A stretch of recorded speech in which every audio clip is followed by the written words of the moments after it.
Hey everyone, and welcome back to my channel. If you're new here, my name is Sam, and today I am kicking off another reading vlog because tonight I am planning to start reading one of my most anticipated books of the year, and that is House of Earth and Blood, Crescent City by Sarah J. Maas.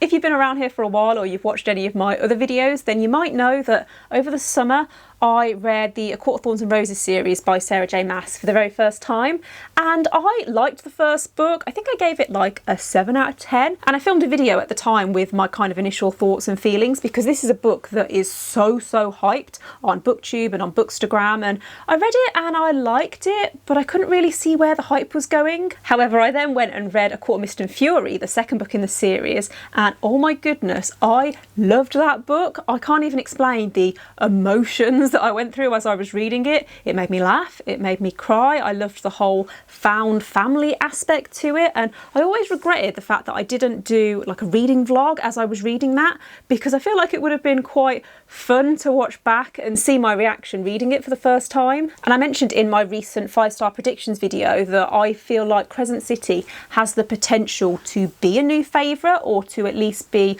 one of my favourite books of the year. So I thought I'd do this dedicated reading vlog because I want to try and do more dedicated reading vlogs anyway, and I feel like this is a book that I'm going to have a lot of thoughts and opinions on, and I thought it'd be quite fun to actually share whether it does turn out to be a new favourite. Like I said, I'm going to make a start on it this evening, and all I really know about this book is that it's an urban fantasy, and it's about a woman called Bryce who is half fae, and she lives in this Crescent City, and she teams up with a fallen angel to investigate the death of her friend who was murdered by a demon. That might be completely wrong, but I'll probably do another update once I'm maybe about 100 pages in. Okay, so I've made a start on Crescent City. I'm about 20% of the way through, and I'm reading this on my Kindle just in case you're wondering why I don't have a physical copy. And I'm not sure if I mentioned in my introduction, but I am going to keep this vlog spoiler free, so I'm not going to mention anything that you can't already find out from the summary. But the plot is pretty much what I said. We're following this character called Bryce, who is half fae, half human, and she lives in this place called Crescent City. This might sound really ridiculous, but Crescent City is kind of reminding me a little bit of Star Wars, and I want to try and explain what I mean by that, because in A New Hope,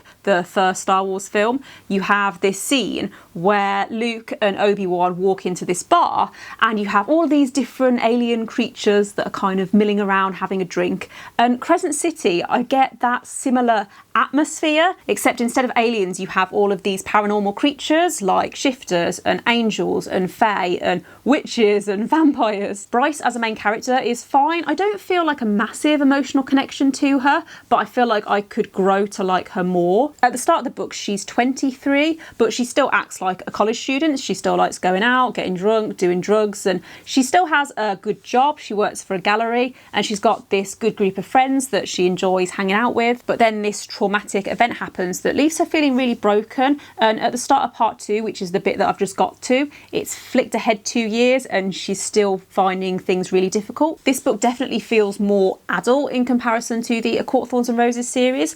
There's a lot of swearing and drinking and casual drug use, and that sort of stuff doesn't bother me, but just something to bear in mind if you are thinking about reading this. So I'm now about 40% of the way through House of Earth and Blood, or Crescent City. What is this book actually called? Because I keep getting really confused. On the cover it's got Crescent City in big writing, but I actually think the book is called House of Earth and Blood, and Crescent City is the name of the series. But anyway, as I might have mentioned, part 1 mostly focused on Bryce, and part 2 we still have Bryce's perspective. We're still following her mostly. However, we're also getting some other characters, their perspectives woven into the story. We have Hunt, who is the main male protagonist, and it's kind of ironic, his name, because his name is Hunter, and that is also what his job is. His job is to hunt demons. Although I say that it's his job, he's essentially a slave to the governor, or one of the governors of Crescent City. He was part of this rebellion a couple of 100 years ago where he was on the losing side, and so now he is essentially working to pay off this debt and repent for what happened. He's then offered this opportunity to almost clear his debt by teaming up with Bryce and helping her to track down this demon that killed her friend. There's also a few side characters like Rune, I think that's how you say his name,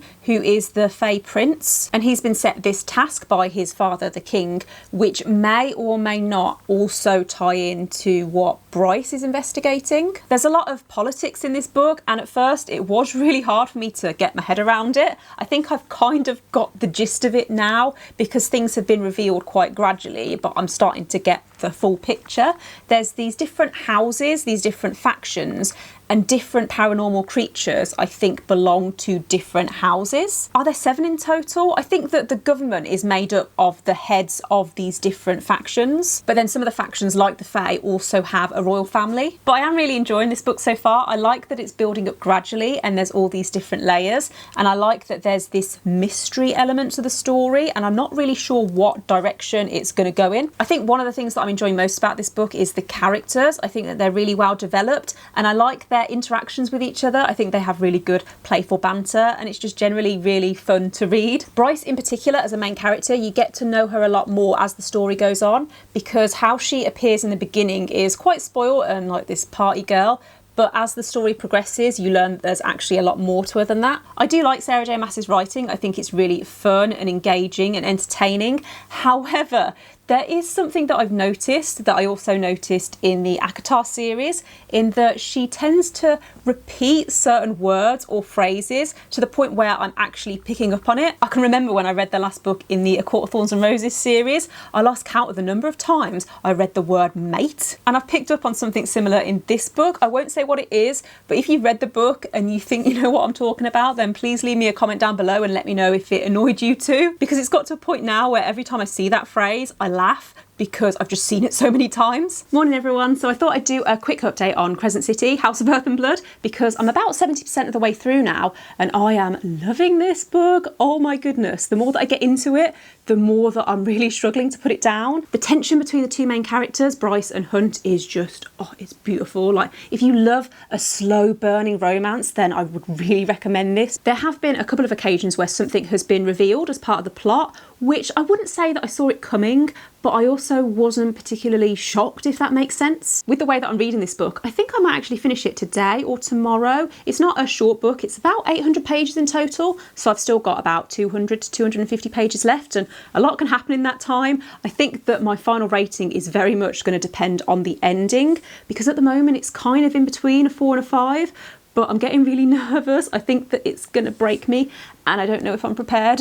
Hey everyone, so I finished reading Crescent City, House of Earth and Blood last night, and I liked it. Towards the end, it did start to feel just a little bit cheesy for my personal taste. However, saying that, there were also some moments where I felt very emotional, and there was one scene in particular where I cried. I couldn't help myself. It got very emotional. I wouldn't say that I was broken, but I definitely felt things. My final rating for this book was 4 stars, and I thought it might be a good way to end the vlog by just running through what I liked about the book and the few things that stopped it from getting that 5 stars. One of the main things that I liked about the book was the setting of Crescent City. It felt very immersive, and I liked that there were all of these different supernatural creatures, but it also felt very modern because you have technology like phones and computers. I also liked the mystery and trying to work out what was going on. There were a few parts that were just a little bit predictable, but then there were also quite a few surprises that I didn't see coming. I also felt like the characters and the relationships were really well written, especially the friendships and the relationships that were pre-established before the start of the book. I think I mentioned right at the start of the vlog that Bryce is a main character.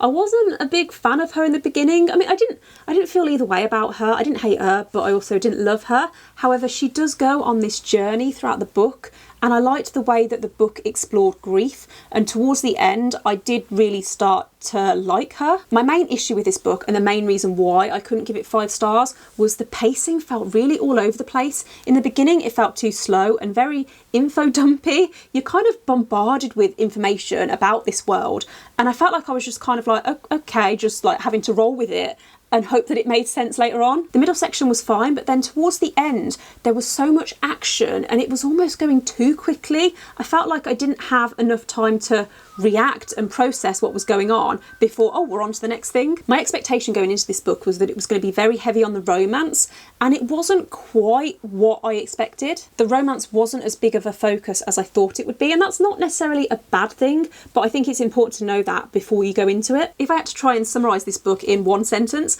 I would say that it's a character-driven mystery set in a fantasy world with a slow burning romance. 4 stars is obviously still a great rating, and the ending did leave me with some questions, and so I definitely plan on reading the next book whenever it comes out. Okay, so that brings me to the end of the vlog. Thanks for watching if you've made it this far. If you've read Crescent City, House of Earth and Blood, whatever the book's called, then please leave me a comment down below. Let me know what you thought of it and let me know if you agree with what I've said. Don't forget to give this video a thumbs up if you liked it. Click subscribe if you haven't already, and I'll see you in the next one. Bye!